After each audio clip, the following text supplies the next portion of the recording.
keep the sustainability and to keep this in mind also when we develop new agroforestry systems.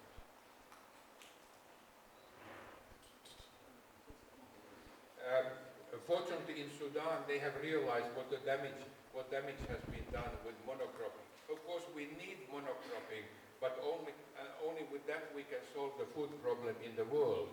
But if you have one single crop, so you must have inputs, and you must have continuous inputs in the form of water and fertilizers.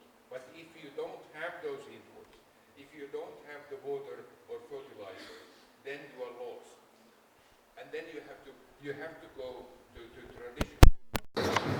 I have been working with the Sudan Forest Department, and they have an immense task now, because on hundreds of thousands of hectares they have to rehabilitate the land that has been destroyed by monocropping agriculture. So we have to learn from traditional practices to make our current practices sustainable. And one more thing with this picture can tell. It can tell maybe 1,000 things, but I will take one more.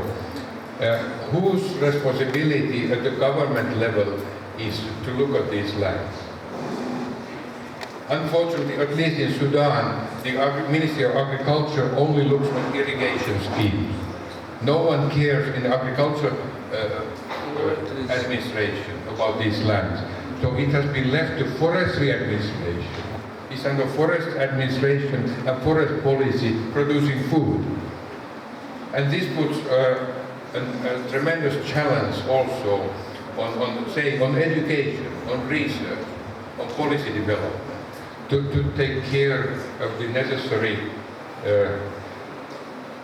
consideration that we must also have from the side of government. Oh, this is another picture from Darfur. This is Fiderbia. In the earlier picture we didn't have Fiderbia, we had acacia. But here we have the same Fiderbia tree that was in my first picture. And this is the actual situation in much of Darfur. No one knows how old those trees are. When you ask a farmer, he said that when his grandfather was young, the trees already were there. So they are, of course, originally natural trees. But they have been kept because people know the value of those trees, and then they now grow their food under those trees. And then in Sudan, we have the well-known practice of gum gardens. Gum arabic is it's an edible substance, edible gum that you get from one or two species of acacia trees. And that's centuries, if not millennia old practice also. And those acacia trees, they grow together with food crops. So it's a well-established system. And the gum goes for export, like the aromatic resins, so this gum goes for export, for food industry, for pharmaceutical industry, for cosmetics industry. It's an important ingredient. I have calculated that in Sudan, 5 million farmers live from gum arabic production. 5 million farmers. And then, well, more pictures from Sudanese gum gardens, gum forest. Sometimes you have natural gum trees, like here where the camels are browsing. So that's a natural Acacia Senegal forest, which is used for tapping gum arabic. But also it can be either cultivated for food crops or used as grazing land. And there are, well, I could lecture hours and hours of the functioning of agroforestry system. But the idea is that when we have agricultural crops and trees together, the roots are in different soil layers. So trees take water from deeper layers, trees take nutrients from deeper layers. And then the nutrients come back to the soil from the litter, from the leaves that fall from the trees. So the trees enrich the nutrient content of the soil. And the paradoxical situation is that when you put trees into the system, you have more water for agricultural crops. Of course, normal thinking would say that you must have less water if you put trees there that consume the water. But no, for reasons that I cannot explain in detail, that agriculture crop will have more water in an agroforestry system on drylands, especially drylands when you add the trees into the system. This is from Tanzania. So there are many forms of agroforestry development. Here the main aim has been to improve the grazing lands, the pastures. And this has been done with the so-called exclosure method. So areas have been closed for grazing. And then after a few years you will have trees back naturally. You need not plant the trees, but the trees will come back and also the grass will come. And it will be valuable grazing land then after 5-10 years. And you can repeat it in new places.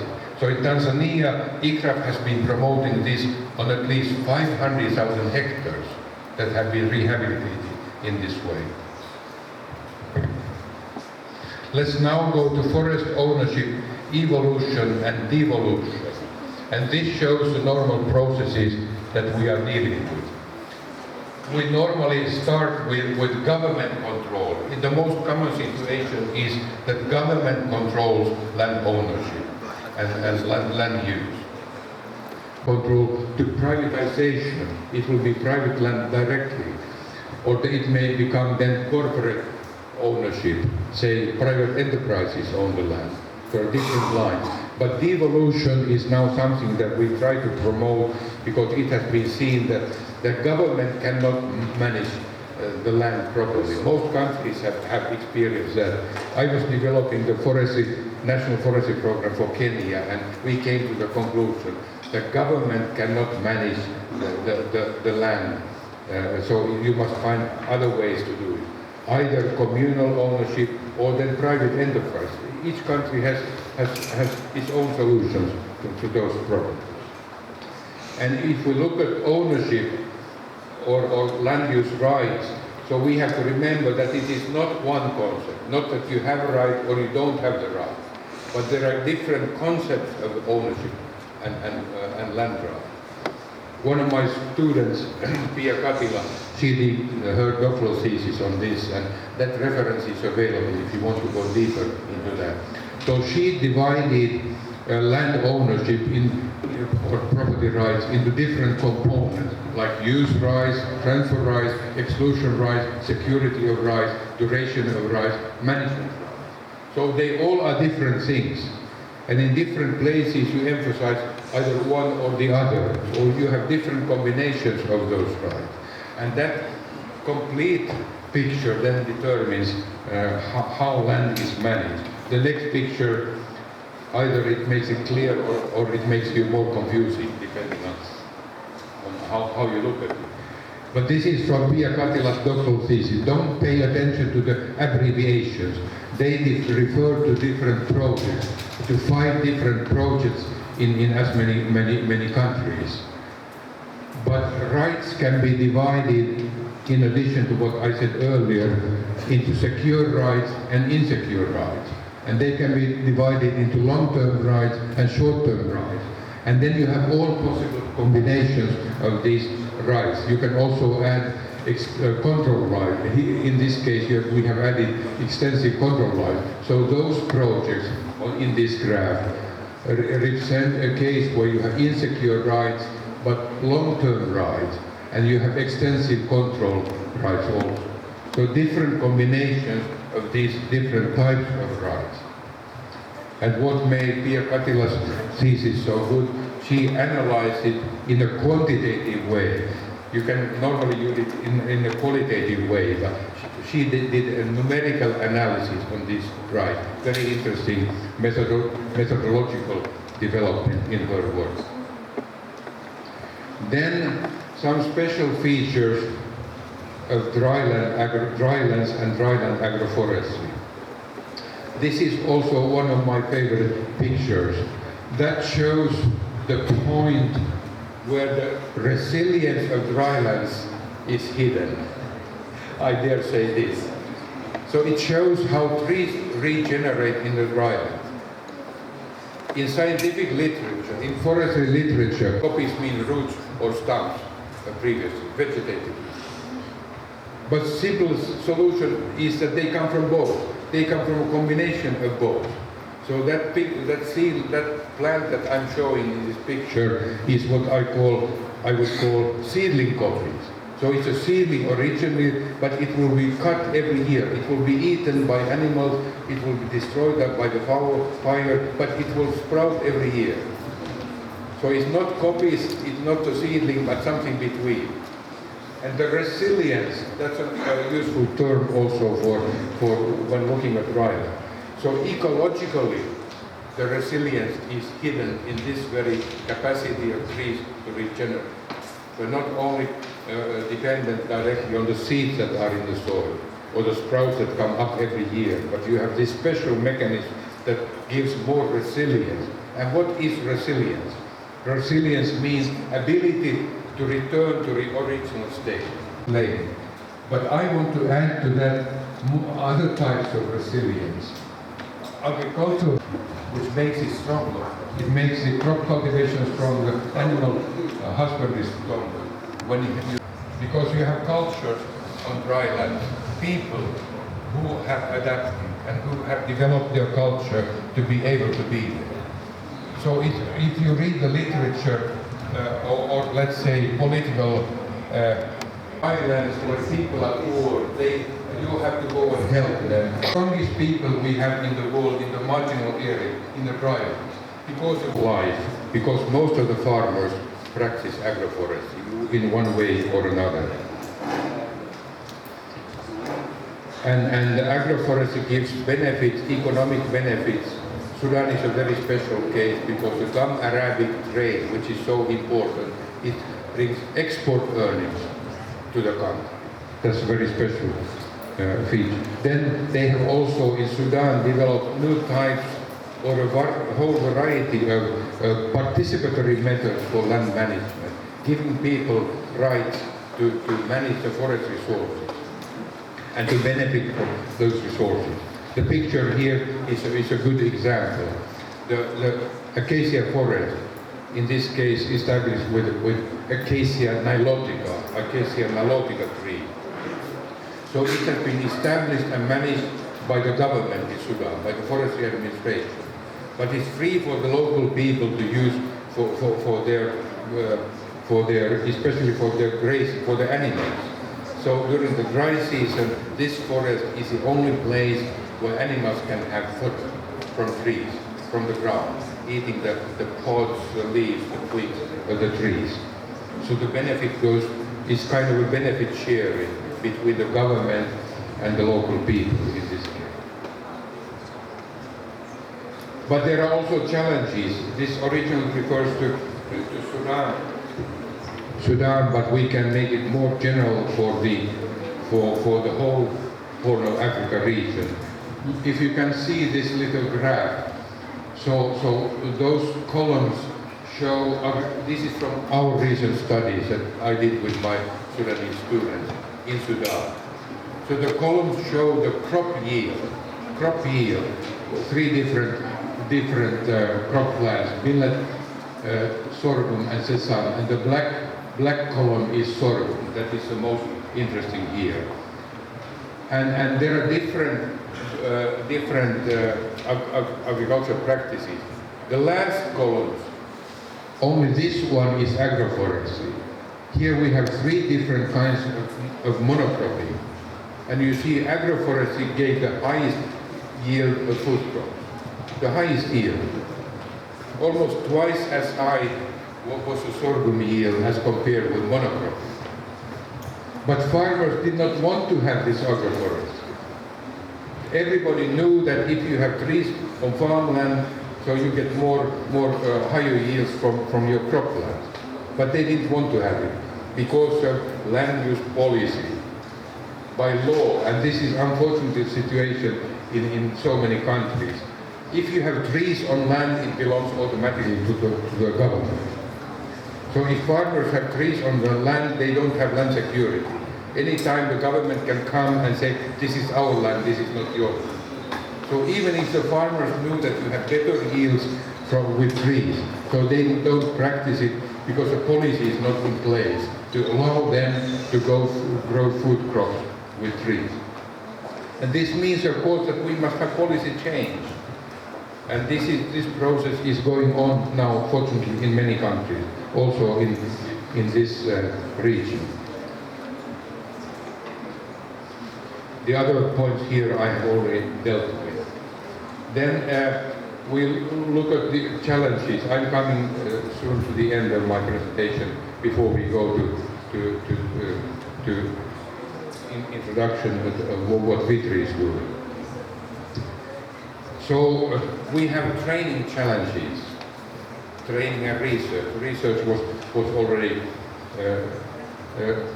mentioned here earlier. But if we want to have agroforestry research, agroforestry training, whose responsibility is it at the university level?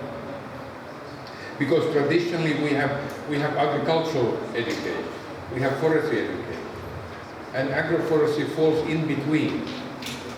So there's a necessity to develop agroforestry as a discipline of itself, or to have someone to take really the responsibility for agroforestry training in education, all levels of education. But it's the same with research. We have agricultural research institute, we have forestry research institute. We don't have yet agroforestry research institute. So we have to see whose responsibility it is. Policy development, yes, I mentioned it already.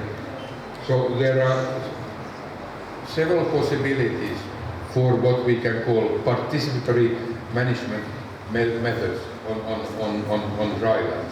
And we have to learn. We also have to learn from neighboring countries and from the global experience to develop, say, the policies for your actual situation. And the Sahasao project here, which is in this state, so tries to help you in policy development as well. And what is done here at the state level can also benefit the federal level, I'm sure, in your country. And we need international cooperation. So the international research organizations like ICRAF, which is World Agroforestry Center, C for Forests, ILRI for livestock, so they all are possible partners. And what we also need, if we have success in land rehabilitation, land management in one place, we should make those success stories better known. The world is full of reports on failures, and they give the attention. But we also have success stories, and we have to make them better known. Okay, the last minutes of my presentation, I will tell about my institute, Vitry Tropic Resources Institute of Vitry. By the way, later you can come with questions related to my previous part of the lecture. So in our institute we have 30-year experience now of research, education and development. We are a little bit unusual university department or university unit in that we don't only have teaching and research, but we are also active in international development work, in development projects. University of Helsinki is rather old. Last week it celebrated its 375th birthday, 375 years. So it belongs to the old European university. And it has been transferred from the old capital, Turku, and to Helsinki, where it has been now for 200 years. And it's quite a big university with 35,000 students and a staff, about 4,000 academic staff. And it has quite a good world ranking. University of Helsinki tries to be among the 50 best universities in the world. Now it is between 50 and 100 the ranking, but we are improving all the time. The university has 4 campuses, and we are on the agricultural campus, of which you have here a general view. The city of Helsinki is in the background, and this is the campus. Originally it had only 1 faculty, agricultural forestry, but now it has 4 faculties. Also bioscience is there, pharmacy and veterinary science. And this campus alone has 6,000 students, and also research institutes and businesses. So there are enterprises housed on this campus. So we offer courses, formal training mainly for masters and doctoral levels. And the topics include, they are listed here, from tropical ecology and agroforestry to international forest policy. We are doing serious research, publishing our results in international journals in many different fields. For instance, in community forestry, climate change, carbon sequestration, plantation forestry, again, climate change, especially from the viewpoint of community adaptation to climate change. These are some recent doctoral theses. What I want to point out here only is the countries here from which the students have come or where the doctoral thesis has been done. So we have Tanzania, Kenya, French Antilles. That's not one of our bigger partners, but Laos is an important partner, India, Sudan, and South Sudan, China. So those theses and with students, they have come from almost 20 different countries.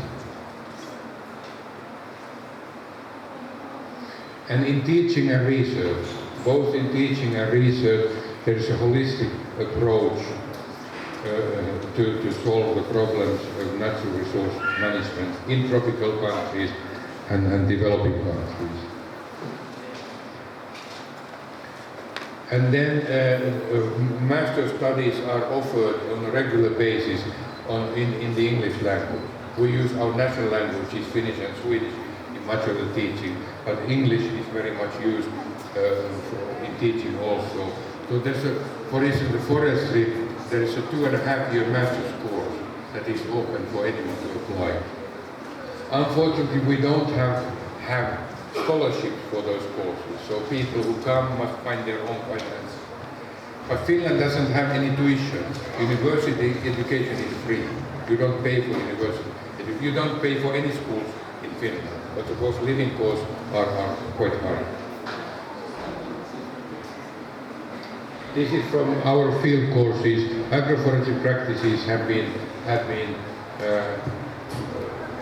on the agenda for field courses. This is from Ethiopia, one of the courses in Ethiopia, where land exposures were looked at and studied. And these field courses are international. So students from quite a number of countries will attend. And of course, we invite for the particular course students, especially from the neighborhood. And we have had many courses in Ethiopia and Sudan. We didn't think of having participants from Somalia, but next time when we plan those international training events, so why not we look at the possibility.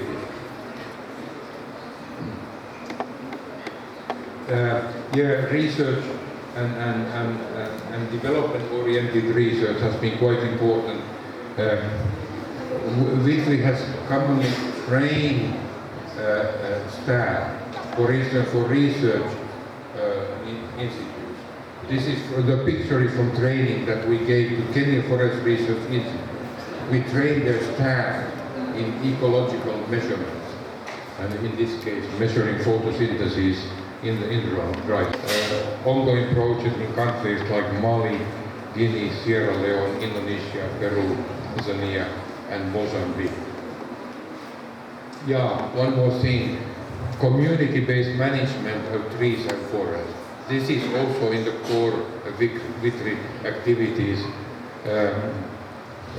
in teaching and research.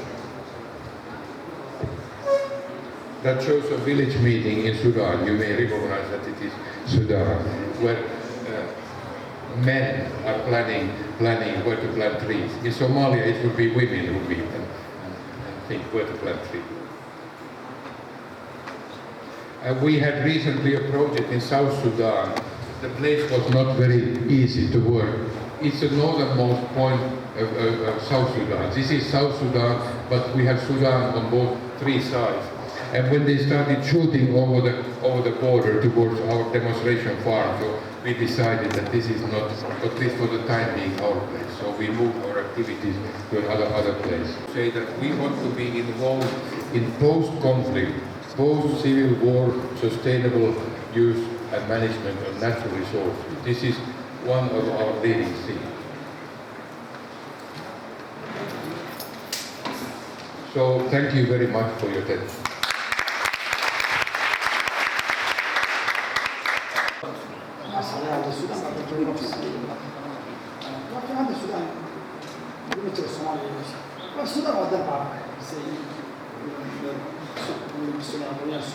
السودان ما ضل بعد هذا كسر هنا تعود بس مشكلة السودان وضل كمان عرب كلي كتشي وابوهم سكفهم بدل هنا ذهب قاعد وحب سمسة من قبل بس لو كان إن قصة حصار أي كذا عصابات وحبابايا أفورستري وحبابايا كيه هجري marka waxa laga yaabaa qofkii inuu dhul badan baneeyo oo uu samax ku beerin hadda markii dina barnaamijka uu tusay waxay ahayd dhulkii aad qabsatay oo kale to inaad marba inta aad beeri kartid beertid inta kalena aad u daysilaa farkiisa iyo dhirtiisii marka Suudaan anigu waxaan joogay 2003 iyo 2005 natural resource baan u tagay anigu waxaan u tagay dhulkii ay baabi'iyeen markay arkeen dhibaatadii ee la kulantay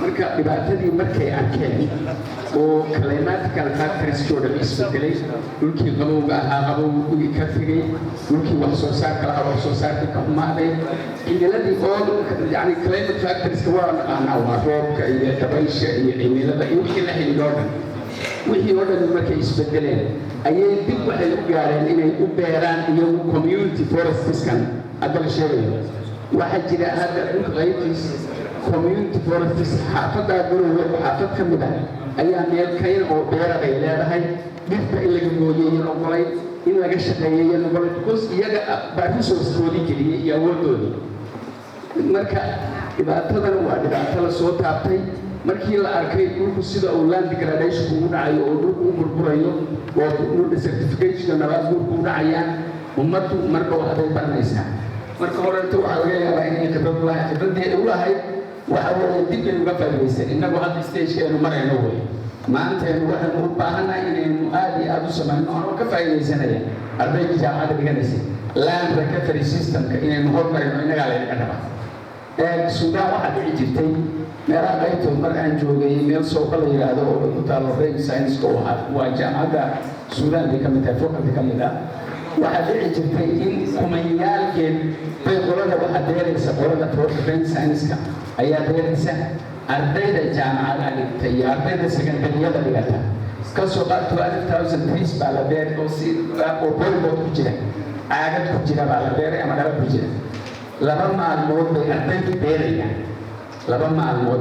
beerayaan marka magaalada garoowe oo kale haddaynu maalin ardayda secondary-ga dhigata iyo ardayda jaamacadda qofkiiba geed beero intee geed beeri karnaa bay badan tahay waxaa u badan weeye maanta marka waxaa muhiimadda oo aad iyo aad la rabaa dhulkeenu waa baaba'san yahay nabaadguur badan baa ka dhacay ecosystemkii baa waxaan si aan controlay baa loo dhigay waxaa muhiimada inaynu aad iyo aad land recovery systemka uga shaqayno iga qaali ahaada aad iyo aad ugu horeysa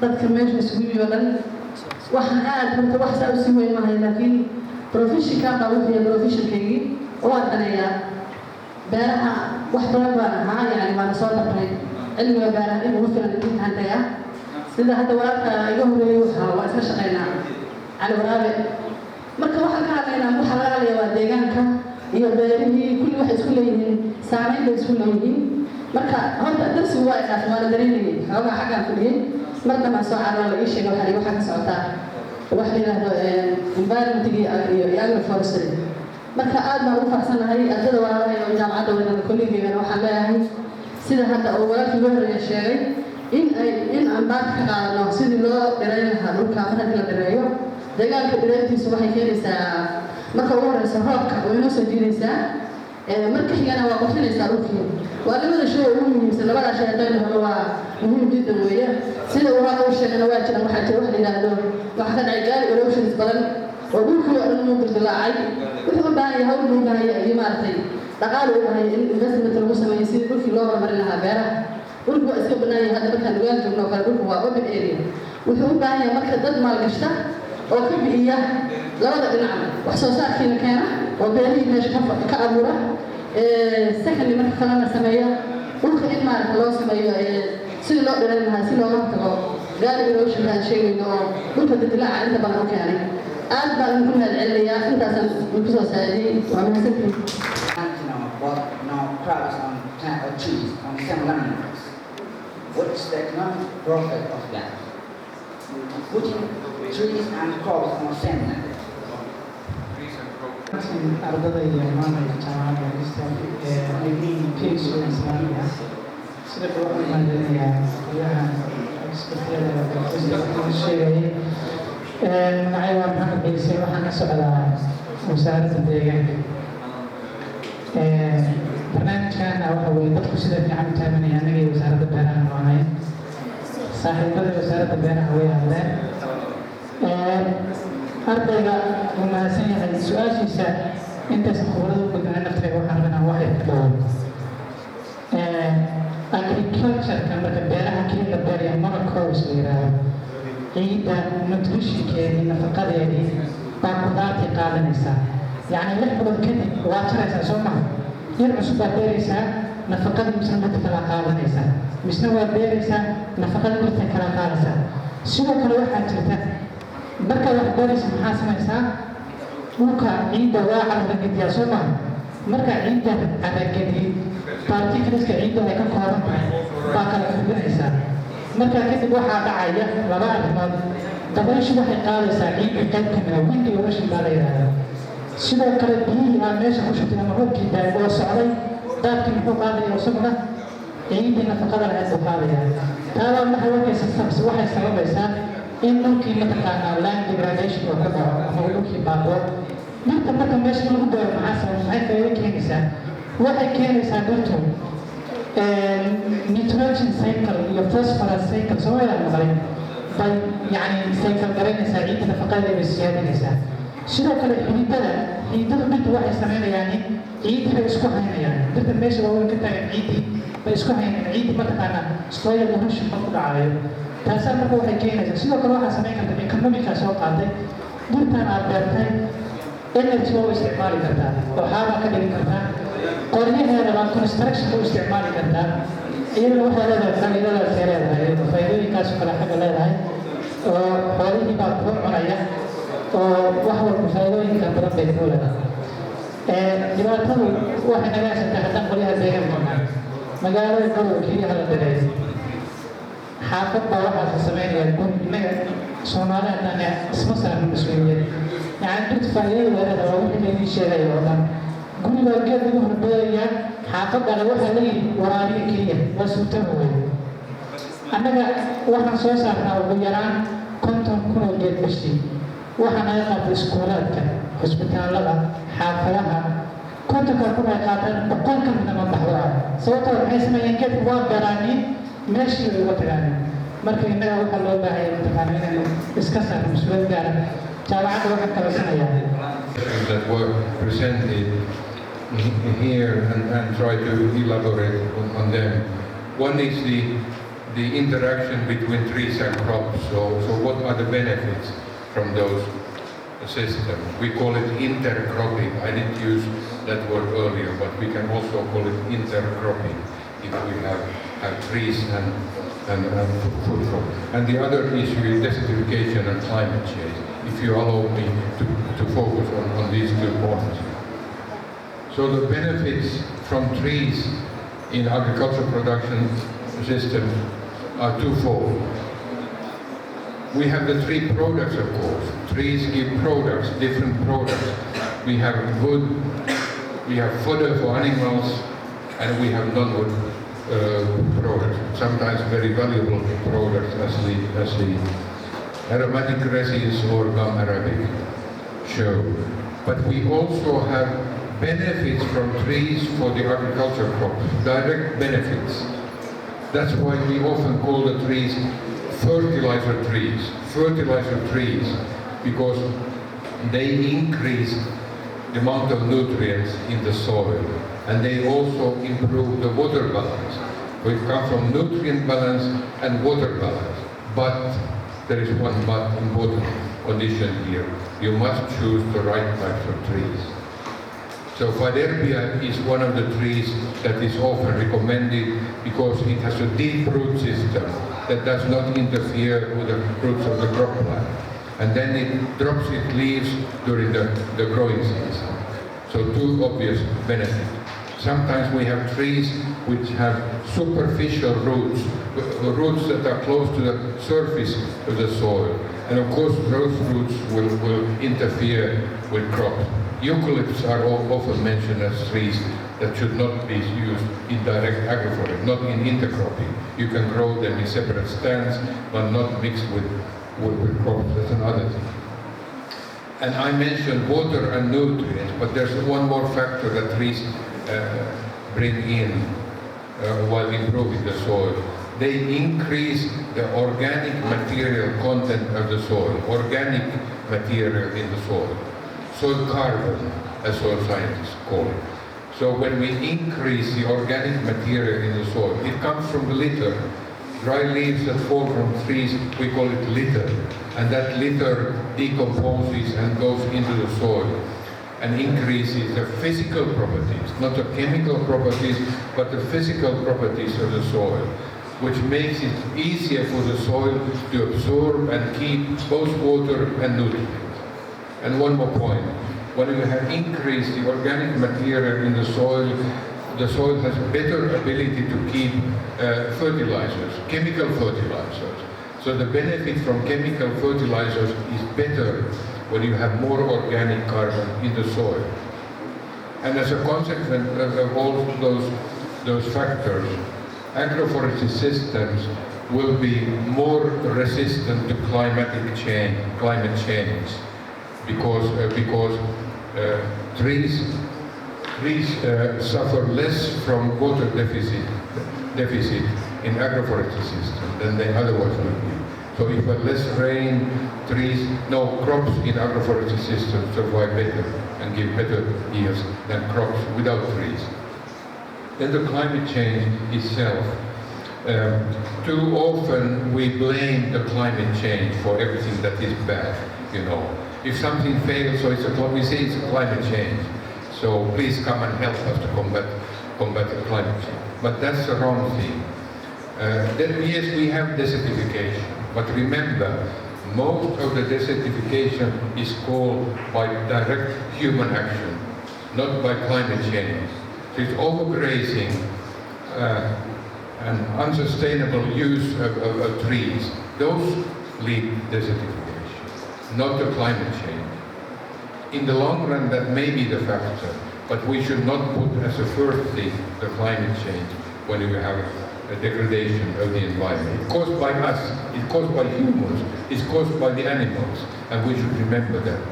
We see it already from the history of dry land. If we look at the rainfall patterns, so we have cyclic pattern. We have drought certain years, and other years we have more than above the normal level of rain. It goes in cycles, and this is normal. This is a normal behavior, normal phenomenon on dry lands. So, for instance, at the moment, in much of the Sahelian zone, we are going with increasing rainfall. In the 1990s, the rainfalls were dropping, but now they are going up again. So we have the cyclic thing going on. We had, at our research site in Sudan, in central Sudan, we looked back 100 years at the rainfall record, 100 years back. The average rainfall had not changed in 100 years, but it had gone up and it had gone down. So we must be careful when blaming the climate change for everything that is bad. And I want to repeat what I maybe already said, that cutting trees is not bad if you do it in a sustainable way. Foresters, we are trained to cut trees. It's our job, but you must do it in a sustainable way. We have to plant trees, of course, for conservation, soil and water conservation, but we also have to plant them for utilization for a diversity of different programs. Thank you. ayaguna ah oo ka socda jaamacadda Helsinki, Finland. idinkana waa idinku mahadnaqayaa dhalinyaradiina tirada badan oo halkaa yimid oo caawa soo aaday. waxa weeye mahadaydu waxaan u jeedinayaa idinku garanaysaan, laakiin anigu oday baan ahay, waan garanayaa. waftigan idinla jooga waxay soo sameeyeen 10,000 oo kiiloomitir ama ka badan si ay waddankeena u yimaadaan, si ay magaalada Garowe u yimaadaan, si ay noogu faa'iideeyaan, si mustaqbalka waddankeena iyo Puntland horumarkeeda ay u sameeyaan. sidaa daraaddeed caawa darsiga lugisay waad arkayseen, waxa weeye darsi aad iyo aad inta beeraha barata ama waxgaradka ah muhiim u ah dhulkeenna warshadayntiisa horay u kacaysa. marka waxaan u istaagay wax kale maaha inaan idin xusuusiyo darsiga fiican oo ayna siiyeen iyo meesha fog oo ay ka yimaadeen. abaal weyn haddaanu reer Puntland nahay, gaar ahaana reer Garowe haddaan nahay, inaan profesorka iyo tiimka la socda ama ha ahaadeen Finland ama dhalinyarada Soomaalida sida Ibrahim oo kaleeto ha ahaadeen ama Maryan oo kaleeto, inaan mahad weyn u jeediyo. waan jeclahay idinkuna inaad ogaataan darsiga caawa uu ina siiyey darsi qaali ah oo anigu kolleyba sidaan ka arkayay muhiim u ah dadkeena siiba dhalinyarada hore u soo kacaysa iyo waddanka mustaqbalkiisa labadaba. I would like to thank the professor and his team who cut a journey of thousands of kilometers to come here in Puntland, in this city of Garowe. With this climate, they are not supposed to stay in this climate, they are supposed to stay in a very cold and very quiet climate. And I know that they have resisted all this difficulty of staying here with us. And I would like to thank them very much. We are very grateful for the lecture the professor has given to us. And as a student, the future leaders of the country, you here, we would like to get a good benefit from the professor and his team who came here to help us improve our economy, improve our land, improve our future. Thank you very much, Professor, and thank you very much all the teams which come with them. Thank you very much again, in the name of the community of Garowe and Puntland in general. Thank you. And my research on common property resources in this area.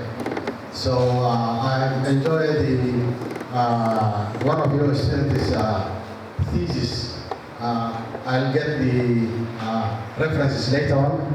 But the way that she has divided the different properties was very interesting to me, because what I have concentrated was simply private ownership, the state ownership, and the community ownership.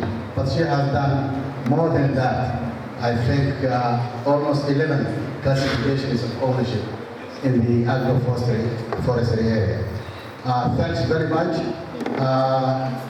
Well, I just wanted for you to understand what emeritus professor means in the universities. You can be an assistant lecturer, a lecturer, you can be a senior lecturer, you can be a professor, but after some time, you will be an emeritus professor, someone who has dedicated his own life for academic activities, and then is being promoted to the highest level known in the academic. So our professor is an emeritus professor, it's not just a professor. So this is very important for us to come here to lecture at Portland State University is a special appreciation for our students and for our staff here in Portland State University. Thank you very much, Professor. Thanks a lot.